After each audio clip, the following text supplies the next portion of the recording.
세 번째 날 아침입니다. 오늘은 조금 일찍 일어나서 호텔 조식을 먹었습니다. 호텔 조식은 1,800엔, 우리나라 돈으로 만원 후반대였고요. 음식 퀄리티는 나름 괜찮았습니다. 다시 간다면 2일 중 하루는 먹을 것 같네요. 이제 저희는 첫 번째 배송대행지 미팅을 위해 하네코 가네이역으로 이동합니다. 지도를 보시면 도쿄에서 꽤 멀리 떨어져 있는데요. 이번 출장 중 저희가 가장 멀리 이동한 지역입니다. 전철을 타고 약 1시간 정도 소요됐고요. 역까지 마중 나오셔서 너무 편했고 감사했습니다. 점심 식사를 같이 하고 배송대행지 창고로 이동하여 미팅을 하는 일정이었는데요. 역 근처에 회전초밥집을 데려가 주셨습니다. 일본에서 초밥은 언제 먹어도 너무 맛있는 것 같습니다. 어제 먹었는데도 또 너무 맛있었습니다. 이것저것 종류별로 너무 많이 시켜주셔서 팀장님과 배 터지게 먹고 온 것 같습니다. 다시 한번 감사드립니다. 점심을 먹고 배송대행지 창고로 이동했습니다. 제가 예전 중국 출장 때 중국 배송대행지를 다녀왔었고 이번에 일본 배송대행지를 다녀왔는데 몇 가지 느낀 차이점에 대해 말씀해 드리겠습니다. 확실히 중국이 땅이 크고 중국 같은 경우는 농산품, 대형 가구, 공업용품 등을 많이 취급하기 때문에 중국 창고의 규모가 대체적으로 일본보다 훨씬 큰 것 같습니다. 반대로 일본의 경우는 중국보다 대체로 땅값이 비싸고 비교적 부피 및 무게가 작은 제품을 취급하기 때문에 규모는 조금 작은 모습인데요. 대신 중국보다 훨씬 정돈되어 있고 체계화된 느낌이었습니다.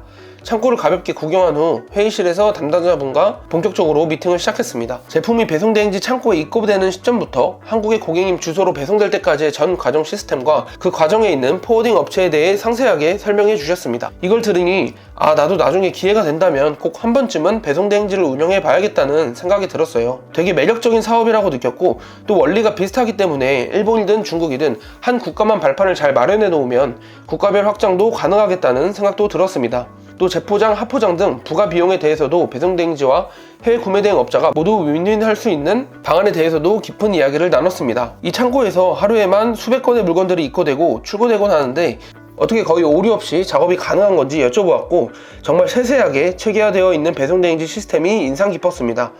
우리 같은 해외 구매 대행 업자들은 수백 수천 건의 물건을 배송대행지에 의뢰하더라도 배송대행지를 직접 볼 기회가 거의 없는데 막상 가보니 너무 신기했고 시스템에 감명받을 수 있었던 시간이었던 것 같습니다. 너무나도 살갑게 미팅에 응해주셨던 과장님 감사 말씀드립니다. 네. 그러니까 그래서 하여튼 뭐 피라미드든 요피라미드든 하여튼 그런 제죠. 근데 뭐 저희는 이번 미팅도 유익한 대화를 많이 하다 보니 어느덧 5시가 되었고 저희는 이제 두 번째 배송대행지 미팅을 위해 신주쿠로 이동합니다. 신주쿠, 도쿄에서 가장 유명한 곳이라 해도 과언이 아니죠.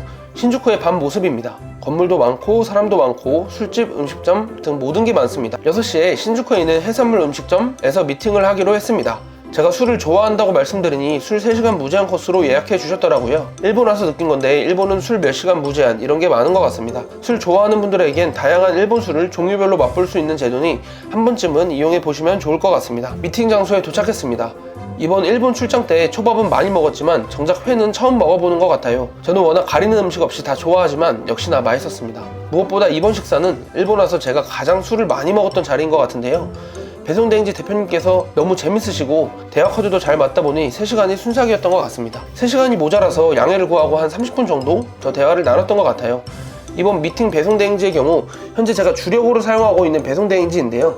그래서인지 더 할 말도 많았고 업무 관련 이야기도 많이 나눴습니다. 제가 일본 구매대행 관련 유튜브 및 커뮤니티를 운영하다 보니 저희 구독자분들 그리고 수강생분들에게 드릴 수 있는 혜택에 대해 이야기를 나눴고 긍정적인 답변을 주셔서 너무 감사했습니다. 구체적인 수치를 말씀드릴 수 없으나 배송대행지 월 출고량에 대해서도 말씀해 주셨는데요.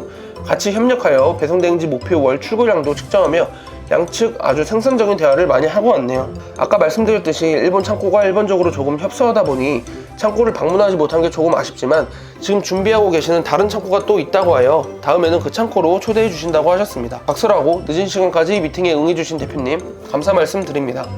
이제 3일차 일정도 모두 끝났고 마지막 날 밤입니다. 이제 고생한 저와 팀장님을 위해 신주쿠의 밤을 즐기려고 합니다. 저희가 간 곳은 바로 신주쿠의 가부키초입니다. 가부키초는 너무나도 유명하죠. 일본 최대 유흥가입니다.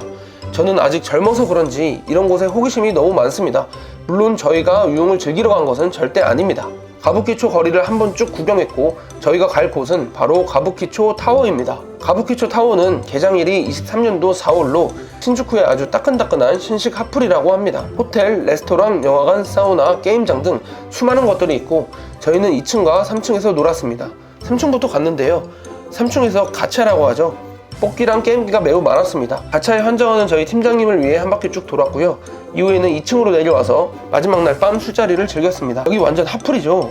저기에 수많은 음식점이 있는데요. 우리나라로 따지면 약간 길거리 포차 느낌?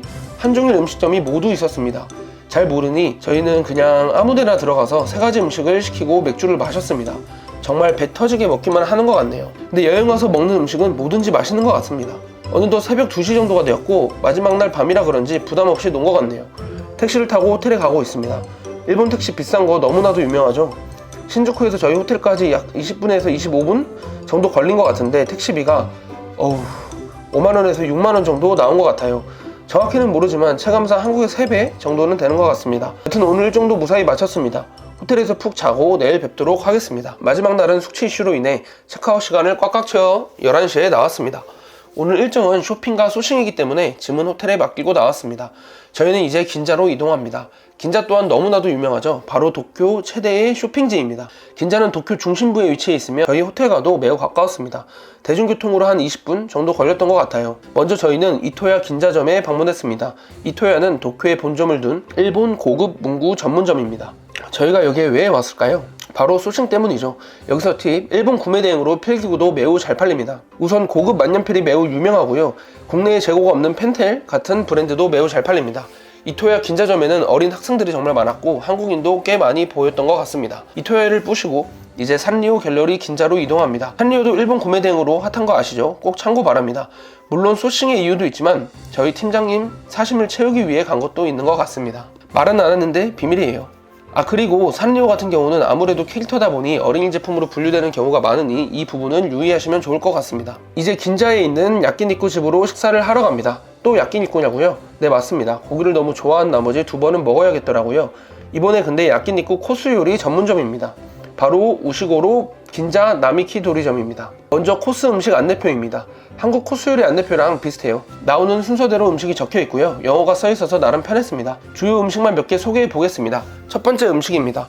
계란 노른자와 다진 생새우 그리고 육회인데요. 맛은 다들 예상하는 그 맛이었습니다. 다만 너무 이뻐서 소개해 봤어요. 두 번째는 스키야키 느낌의 요리였는데요. 계란 노른자에 얇게 썬 고기를 적셔 먹는 요리였습니다. 무엇보다 트리플을 직접 갈아주셨는데요. 제가 트러플을 너무나도 좋아해서 그런지 너무 맛있었습니다. 세 번째는 바로 메인 요리 고기였습니다. 왼쪽은 두껍게 썬 우설이었고 오른쪽은 잘 모르겠어서 여쭤봤는데 번역기로 보니 횡경막이라고 하시더라고요. 횡경막은 그냥 한우 부채살 맛이었고 우설은 진짜 또 미쳤습니다. 제가 전편에 말했었죠. 우설은 무조건 두껍게 썬 것을 드셔보시라고. 식감, 맛 모두 완벽했습니다. 이번 일본 출장에서 먹은 음식 중 탑 1개만 뽑으라면 전 두껍게 썬 우설이었습니다. 네 번째는 바로 소고기가 들어간 샌드위치였는데요. 두껍게 썬 우설 밀리나? 이 생각이 들었습니다. 진짜 너무 미쳤어요. 이거 맛은 빵과 고기인데 식감이 계란 샌드위치처럼 그냥 녹았고 부드러웠습니다. 심지어 트러플까지 위에 갈아서 주시니 정말 최고였습니다. 이게 너무 맛있어서 단품으로 1개 더 먹을까 해서 메뉴판을 보니 정확히 기억은 안 나는데 저거 1개에 2, 3만원?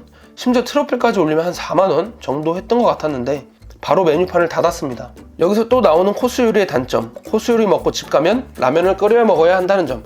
양이 너무 적어서 단품으로 카레와 매운 라면을 추가시켰습니다. 카레는 그냥 카레였고 매운 라면은 육개장에 면 추가한 맛이었습니다.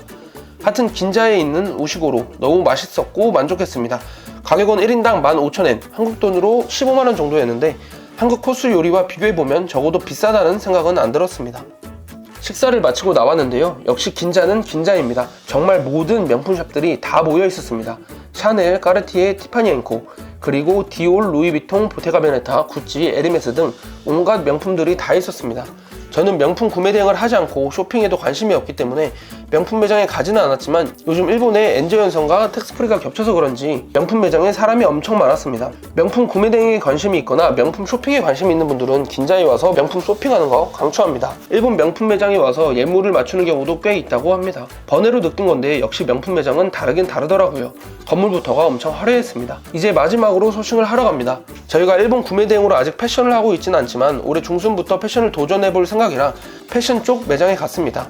도버 스트리트 마켓과 긴자 6입니다. 일본 구매 대행을 하시는 분들에겐 너무나도 익숙한 요시다 포터, 그리고 MMY 신발, 일본의 시그니처 꼼데 가르송, 마지막으로 세이코 시계 등 일본의 수많은 패션 의류 잡화들을 직접 보고 왔습니다. 패션을 본격적으로 시작하고 나서부터는 구체적으로 이런 브랜드들의 국내 수요를 분석해서 소싱을 할 수 있겠구나 라는 생각이 들었습니다. 모든 소싱과 쇼핑을 마치고 나왔는데 세이코 매장이 너무 멋있어서 보여드립니다. 여러분, 세이코 일본 구매 대행으로 잘 팔리는 건 비밀입니다.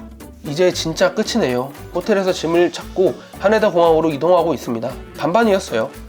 몇 주 전부터 준비했던 출장과 일이 전부 끝났다 하는 안도감과 빨리 한국으로 돌아가고 싶은 마음, 그리고 일본에 더 있고 싶은 아쉬운 마음, 어쩔 수 없죠. 인정하고 일상으로 다시 복귀하러 가야죠. 4일 동안 회사를 비운 바람에 저는 내일부터 할 일이 산더미같이 쌓여 있습니다. 어느덧 하네다 공항에 도착했고 출국 심사를 무사히 마친 후 면세구역으로 들어왔습니다. 저는 쇼핑을 안 좋아하기 때문에 쇼핑보단 무조건 식사, 츠케멘입니다. 여기가 로쿠 린샤라는 라멘집인데 보통 다른 지점은 대부분 웨이팅이 있다고 합니다. 근데 공항 지점은 유일하게 웨이팅 없이 먹을 수가 있어 장점인 곳이라고 하는데요. 국물에 면을 적셔 먹는 츠케멘, 저 면의 식감이 너무 신기하고 국물 또한 맛있어서 일본 오면 츠케멘은 꼭 한번 드셔보는 것을 추천드립니다만 저는 개인적으로 일본 국물 라멘이 더 맛있었어요. 그리고 진짜 마지막인데 저는 원래 해외를 가면 맥도날드를 꼭 가보는 편인데요. 단지 해외 맥도날드가 어떤지 궁금해서입니다. 그런데 이번에 맥도날드를 못 간 게 한이 맺혔는지 햄버거가 너무 먹고 싶더라고요. 마침 옆에 햄버거 집이 있어서 쇼핑을 하고 싶은 팀장님 눈치를 보며 몰래 달려갔습니다. 뭐가 뭔지 몰라서 그냥 더블 치즈버거를 시켰거든요. 근데 이 세트도 아닌 단품이 한국 돈으로 무려 35,000원입니다. 정말 어이가 없었지만 마지막이란 생각으로 주문을 했는데요. 기다리면서 맛없으면 어떡하지 수없이 속으로 되뇌었습니다. 맛없으면 진짜 억울할 것 같았거든요. 근데 한 입 물어본 순간 모든 걱정이 사라졌고 35,000원? 생각조차도 안 났습니다. 진짜 이건 제가 살면서 먹어본 햄버거 중 압도적 1등이었습니다. 느낌은 파이브가이즈와 같은 진짜 기름기 많고 느끼한 미국식 버거였는데 제가 파이브가이즈를 먹어봤지만 비교 자체가 안 되는 그런 맛이었습니다. 이걸 이 돈 주고 다시 먹냐고 물으면 3개월에 한 번은 먹겠다고 답하고 싶네요. 영상이 끝나기 전에 마지막으로 꼭 하고 싶었던 말이 있었는데요. 저랑 팀장님 출장 기간 동안 저희 회사를 지켜준 직원분들 진심으로 고마웠고, 아니 제가 의지했다고 이 자리를 빌려 말씀드리고 싶습니다. 영상 봐주신 모든 분들에게 감사드리며 일본 관련 일적으로도 도쿄 여행면으로서도 도움이 되셨으면 좋겠습니다. 비행기에서 본 아름다운 도쿄 야경을 끝으로 여행을 마칩니다. 감사합니다.